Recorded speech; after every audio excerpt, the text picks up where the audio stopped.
Começando mais um episódio de Cuidar Não É Educar. Muito bem, hoje estamos aqui para trazer mais assuntos relevantes à sua vida, Júlio. É verdade, para fazer a pessoa, cada um de nós, ter um tempinho para, vamos dizer assim, ganhar uma colher de azeite de oliva para digerir bem a vida. Ah, né? mas aí tu entregou a idade.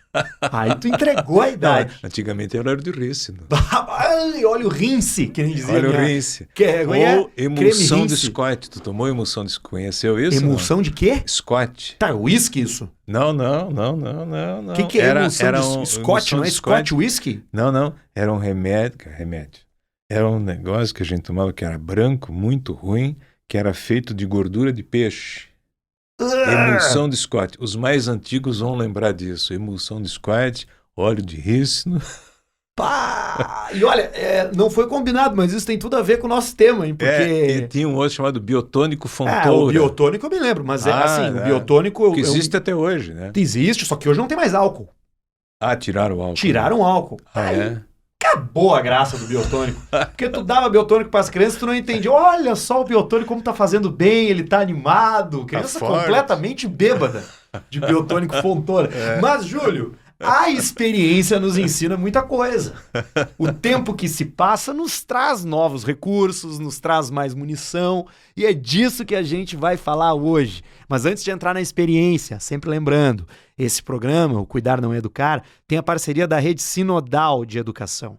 A Rede Sinodal está presente em tudo quanto é lugar. Você, aí, de onde quer que você esteja, eu tenho certeza que tem uma instituição da Rede Sinodal pertinho de você, e eles acreditam no nosso projeto, estão aqui conosco. E também Hospital Moinhos de Vento, né? Uma referência em saúde no Rio Grande do Sul, uma referência em saúde no Brasil, que acreditou no Cuidar Não É Educar e está aqui também, emprestando a sua marca, emprestando a sua credibilidade para as nossas conversas, para os nossos insights que a gente vai gerando a cada episódio por aqui. Júlio, aprender com experiência automaticamente... Arthur, desculpa, eu tô rindo ainda da emulsão de Scott. Tá indo na emulsão de Scott? Tô rindo ainda. Cara, eu vou procurar isso, porque essa eu nunca tinha ouvido falar. Emulsão de Scott, E Scott devia ser o nome do cara que inventou, então, tipo, Scott. Ele emulsionou uma coisa... S-C-O-T-T. Com rótulo vermelho, assim, era um vidro branco, vidro preto escuro com rótulo vermelho. Bem atrativo. Cara, pois né? Mas é isso. Que bela as coisas que dessa passam. experiência. Que bela lembrança dessa experiência. Tu tomou bastante isso? Tomei.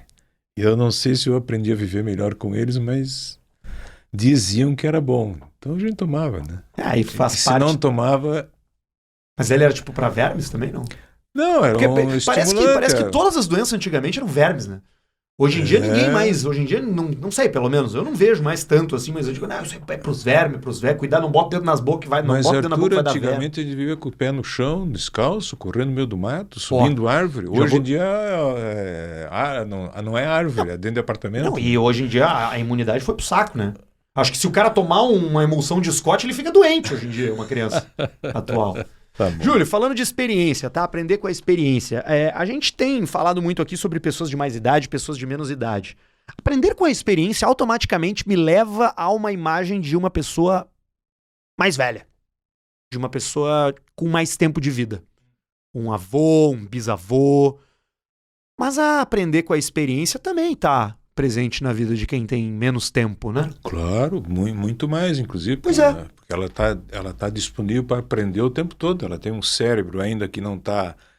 O chip dela não está abarrotado, com uma memória sobrecarregada. Então, tanto é que aprender línguas na primeira infância é muito mais fácil do que para uma pessoa de 50 anos. Neuroplasticidade, é isso aí. Bom... Sabe por que a gente pensou nesse assunto, né? Eu tenho a seguinte ideia, de que existe um chip na nossa cabeça que acha que a gente tinha que nascer sabendo. E cada vez que a gente sabe que não sabe, que tem que aprender, a gente se ofende. Não sei se contigo isso acontece. A gente se ofende. Sim, acho que sim. Né? Fica então a gente revoltado, né? Fica revoltado que não sabia antes. Quer dizer, por que não nasceu sabendo, né? E esse chip, essa sensação de que a gente tinha que saber antes, ou nascer sabendo, dificultam aprender com a experiência. Com a experiência no sentido de acréscimo de informações, como experiência no sentido de um salto qualitativo na vida. Porque a gente pode ter acúmulo de informações e continuar com a mesma cabeça de minhoca, né? Ou a gente amplia horizontes. Em alemão até tem uma distinção dessa palavra experiência entre que a gente chama de Erlebnis e Erfahrung. A Erlebnis são as vivências. As experiências. As experiências. Experienciar coisas. Experienciar coisas, estímulos, situações e tal. E a experiência, a Erfahrung, é aquele momento em que, eu mudei o rumo da minha vida. Mudei o curso por um livro que eu li. Né?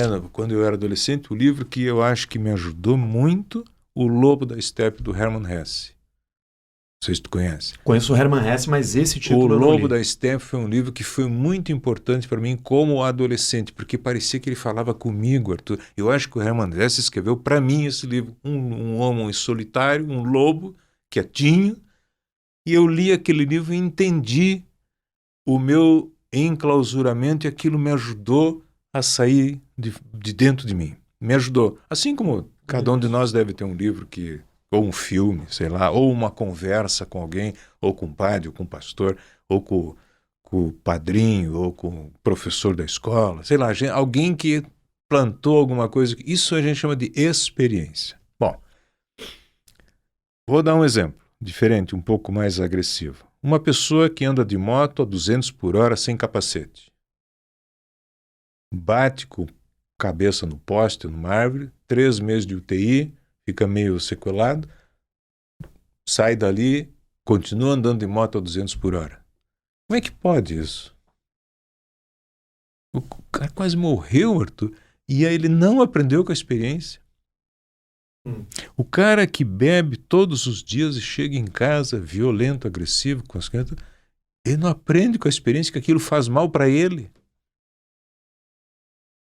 A gente diz o sofrimento ensina, mas parece que não ensina para todo mundo, né? Então, deve ter algum dispositivo na nossa cabeça que nos dificulta de entrar em contato com a realidade do aprendizado, apesar das vivências. O maior aprendizado que a gente pode ter é o autocuidado. É o maior que a gente pode ter na vida. Eu não tenho a menor dúvida disso que eu estou te dizendo. O maior aprendizado é o autocuidado. O maior aprendizado é o autocuidado. Vou no médico.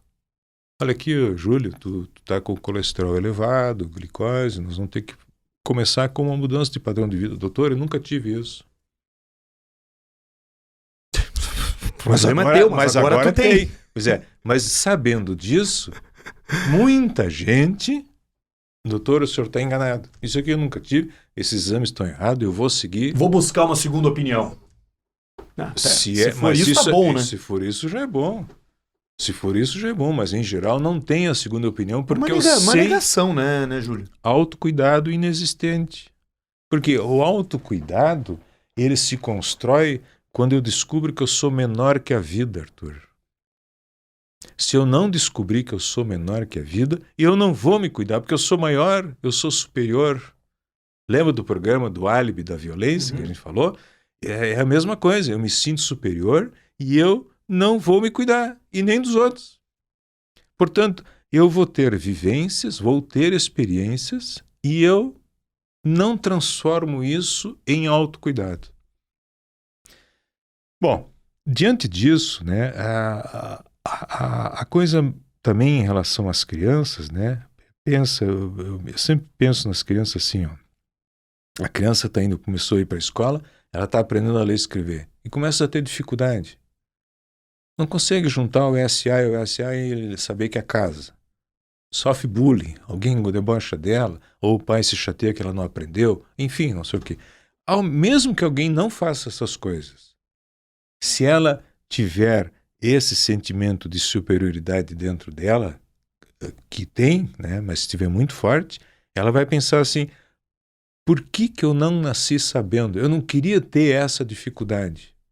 E ele é capaz de parar de querer ir para a escola, para não aprender, para não se encontrar com o sentimento de limitação ou de limite que ela tem. Ninguém precisou ensinar isso para ela. Ela sentiu isso.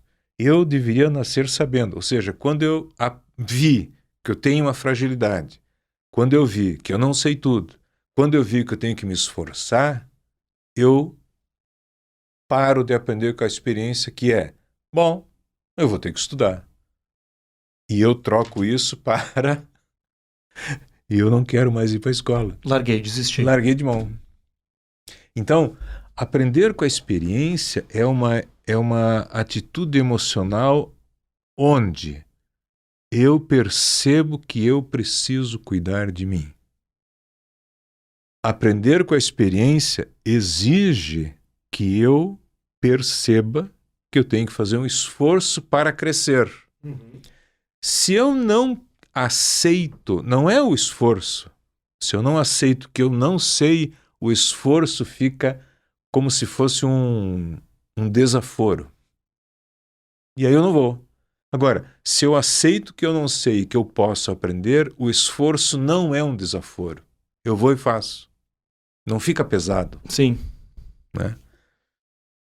Uma vez eu atendi um menino, já tinha rodado 3, 4 vezes na 7ª série, já tinha passado por pedagogo, psiquiatra, neurologista, avaliação de tudo que é tipo. Sabendo disso, né, ele sentou na minha frente, eu disse para ele assim, conversa papo rápido, limpo. Por que tu roda? Ele me olhou assim. Perguntou isso na lata. De cara, fulano, tu roda por quê? Me conta. Tu deve saber por que tu roda. Aí ele ficou meio assim, sem imaginar que um cara ia perguntar isso para ele na lata, né, um doutor ainda. Aí dizer assim, eu não sei por que eu rodo, mas eu sei qual é o problema que eu tenho. Qual que é? Eu não gosto da professora de inglês. Aí eu olhei, ótimo. E aí eu rodo. Aí eu disse para ele assim, mas tu não pensou que ano que vem tu vai encontrar ela de novo? Ele olhou para mim, como assim? Tu vai rodar? Tu vai repetir? Rodar, tu vai repetir. Ele olhou como se o mundo tivesse aberto. Eu disse o cara teve uma luz. Eu disse para ele assim, os nossos ouvintes não se chateiem comigo. Eu disse para ele, por que tu não cola de inglês? Aí tu passa, aí tu te livra dela. Agora, a única coisa que tu não percebeu, fulano, é que tu fez isso contra ti. Não é ela que rodou, é tu que achando que se tornou superior a ela. Pois é. Te prejudicou. Tu entendeu o que é o autocuidado? Sim. O autocuidado é o cara não agir contra alguma coisa, mas a favor de si. Sim, só que nesse caso acabou se encalacrando, né? Porque, pô... Mas sempre é assim. Porra! O aprender com a experiência, ele é uma coisa muito bonita na vida, mas ele só é possível quando eu aceito que eu não sei. Ou quando o que eu faço não é simplesmente contra alguma coisa. Porque se é contra, eu simplesmente esqueço de mim e fico me vingando. Ao ficar me vingando, eu não me desenvolvo e não me desenvolvo. Então, aprender com a experiência, vou usar uma outra expressão talvez um pouco mais difícil, é aprender com a experiência emocional do não sei. Não é com o sei. Porque eu aceitando que eu não sei, quando eu me encontro com o que eu sei, eu fico menos nervoso comigo e menos me agrido, porque daí eu me agrido ao descobrir que eu não sei e me machuco, me maltrato.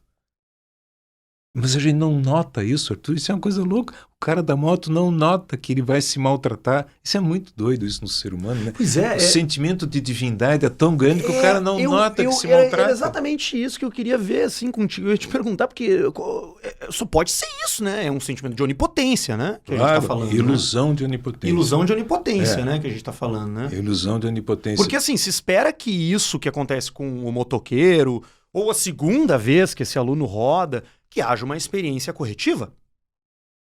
Né? Mas o cara continua cheio de razão. Pô, mas se apegar à ilusão de onipotência depois de passar pelo... Por isso que aprender com a experiência é difícil, Arthur. Aprender com a experiência Apesar de óbvio, né? É óbvio quando a gente está fora da ilusão. Quando a gente está dentro, não é óbvio, Arthur. Quando a gente está dentro da ilusão, a gente se sente superior às pessoas, à vida, à natureza, a tudo. E a natureza diz para ti, escuta, baixa a bola. Olha, tu fica doente. Olha, tu tá com o colesterol alto. Não é comigo esse assunto, eu tô fora. É muito doido isso, né? É doido. E a gente consegue enxergar essa conexão, a gente consegue enxergar esse assunto e conectar ele ao cuidar, né? Claro. Até tô falando do autocuidado. Exato. O autocuidado é eu baixar a bola e saber que eu posso cuidar de mim. Agora, se eu não souber que eu posso cuidar de mim, ou que eu não preciso porque eu sou superior, eu não vou me autocuidar, eu vou educar os outros. Isso aí, era isso que eu estava querendo. Os outros é que tem que mudar. Sim. Quando eu quero que os outros mudem, eu não tenho que fazer nada. Esse é um lugar comum. Ou talvez o acréscimo que a gente está dizendo aqui é que a gente tem que perceber que a gente faz isso porque a gente se sente superior às crianças, ou às pessoas com menos idade, ou em relação à vida. O sentimento de superioridade, ele nunca é bom, né? Ele não ajuda a uma vida boa. Ele não ajuda a uma vida boa. Não é bom. Não é questão de bom ou ruim. Ele não me ajuda a viver bem. Ele não contribui. Não contribui para uma vida boa. Não contribui para uma Nem vida no boa. convívio com minha esposa, com meu marido, com as crianças, com os meus amigos. Quando eu me sinto superior, é uma coisa de competição pura e simples. E eu sempre gosto de conectar esse sentimento e de pensar que esse sentimento de superioridade, ele é oriundo de mazelas internas que a gente tem, né? Ele é oriundo de... Pô, o cara se sente superior porque ele provavelmente não se sinta superior, né? Não sei se tô me fazendo entender, assim. Mas exercer isso é um desdobramento ancorado em sentimentos pouco polidos, né? Eu, às vezes, acho que a gente já nasce assim. Ah, é? Eu acho.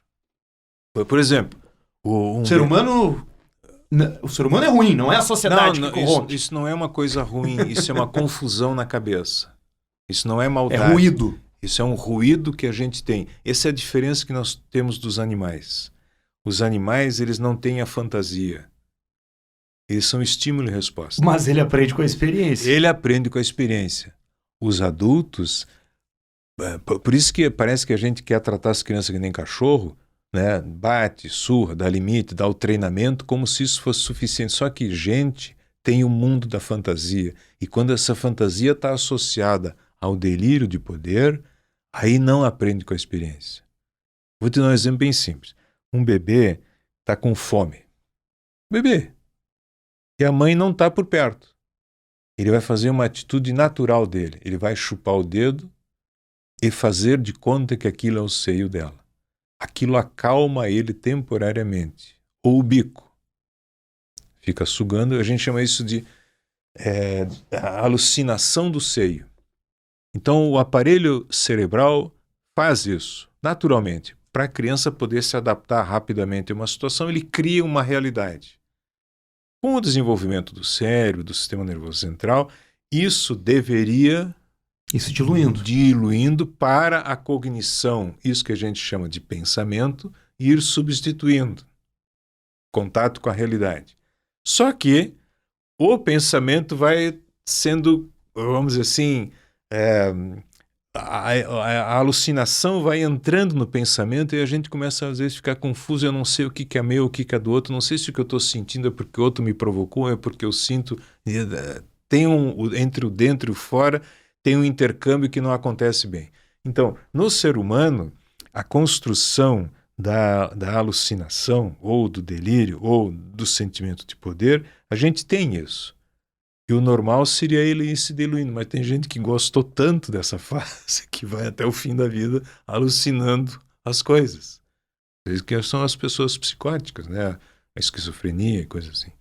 Ou pessoas mesmo que não sejam doentes no sentido clássico psiquiátrico, são pessoas que vivem como se fossem superiores. Pode andar armado, pode dar o tiro a hora que quiser, pode entrar num ambiente... Pode furar o outro no trânsito. Isso, não vai me acontecer abandonar nada. O carrinho na vaga de estacionamento. Isso tudo são ilusões de poder.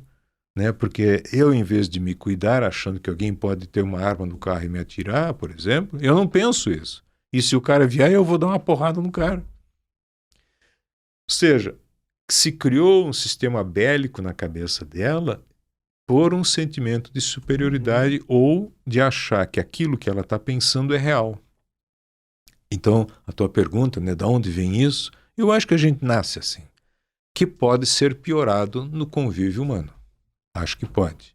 Então, quando a gente maltrata uma criança demais, ela tem que crescer o delírio de poder para enfrentar a violência que é desproporcional. Então, imagina uma pessoa de 1,60 m, 1,70 m, 1,80 m com uma criança de 60 centímetros, só isso aqui, tu imaginando, tu já vê que tem uma desproporção muito grande. E esse adulto vem com aquele tamanho, com aquela força, impetuosidade constrangedora para cima da criança. Às vezes, quando eu faço palestra, eu digo assim, em vez de tu botar o teu filho ali, bota um pitbull para ver se tu vai fazer assim com ele, com o pitbull como tu faz com o teu filho. Aí as pessoas se dão conta.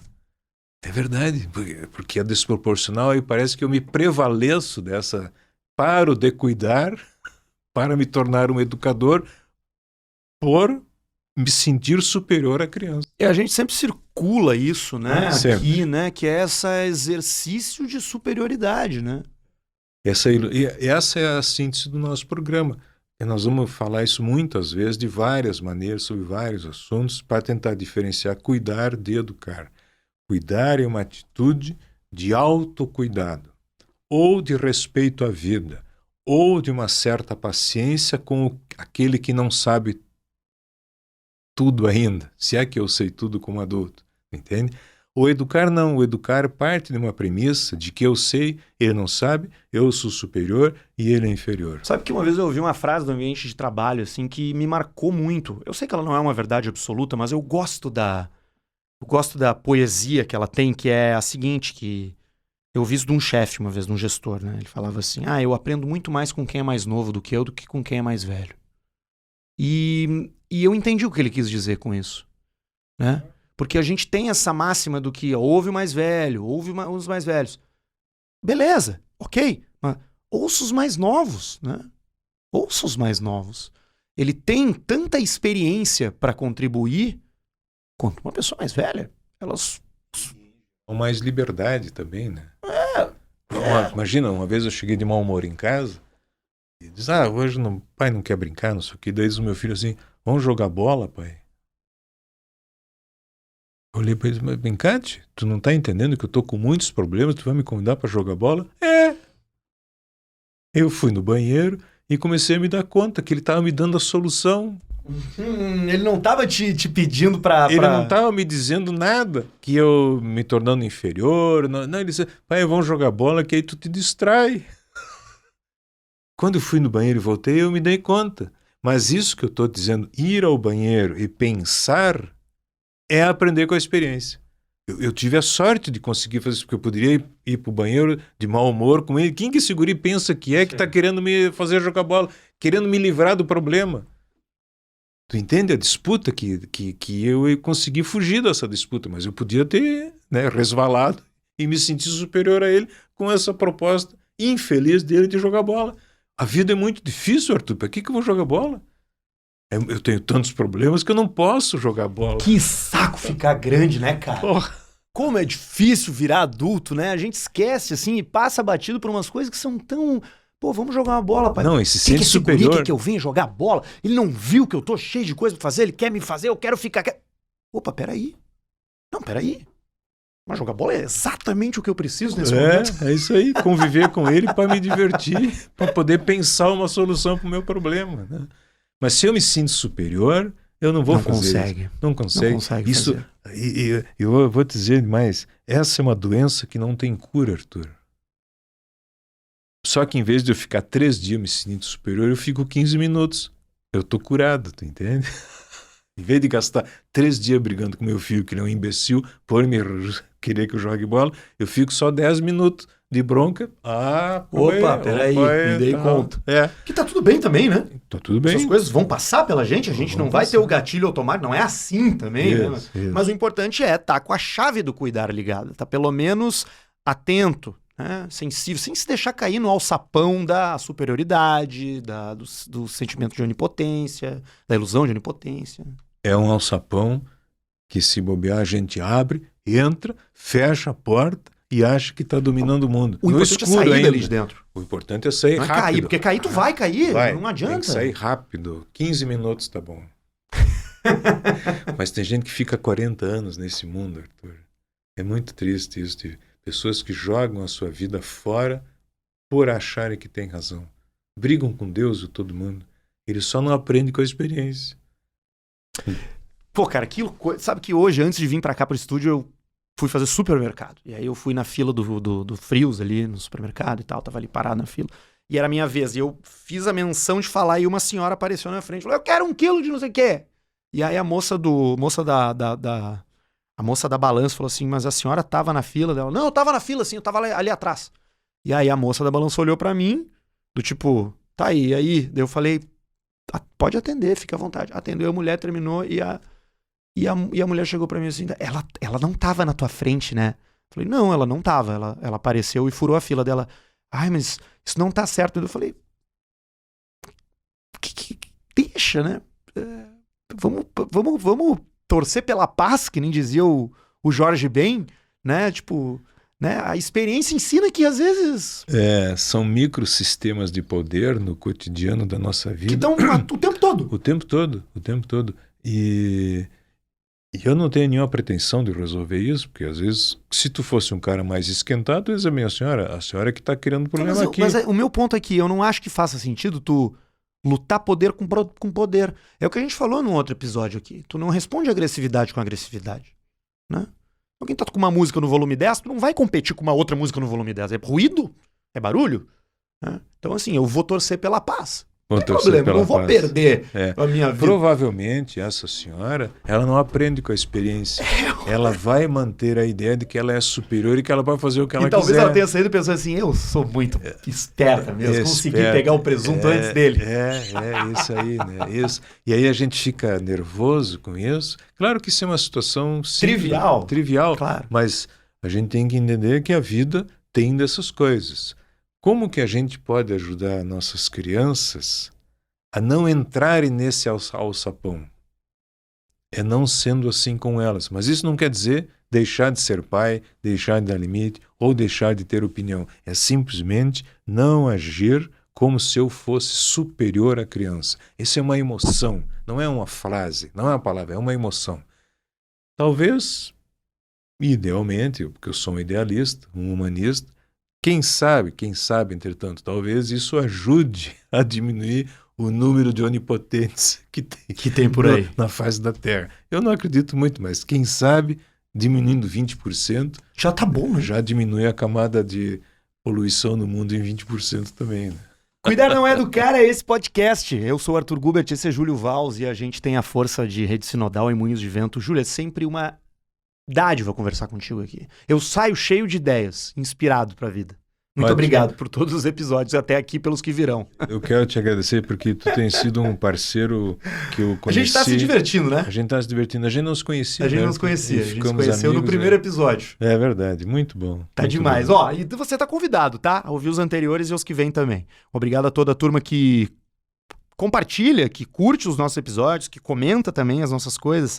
É um prazer estar fazendo isso. E a mínima também. E a mínima também, com certeza. Especialmente ao nosso querido Jean, nosso guarda-costas. Guarda-costas. Homem da técnica. O Jean, se ele quiser, ele acaba com a gente. Acaba. Ele muda a voz, ele troca a frase. É isso aí. Tchau, pessoal. Até a próxima. Até.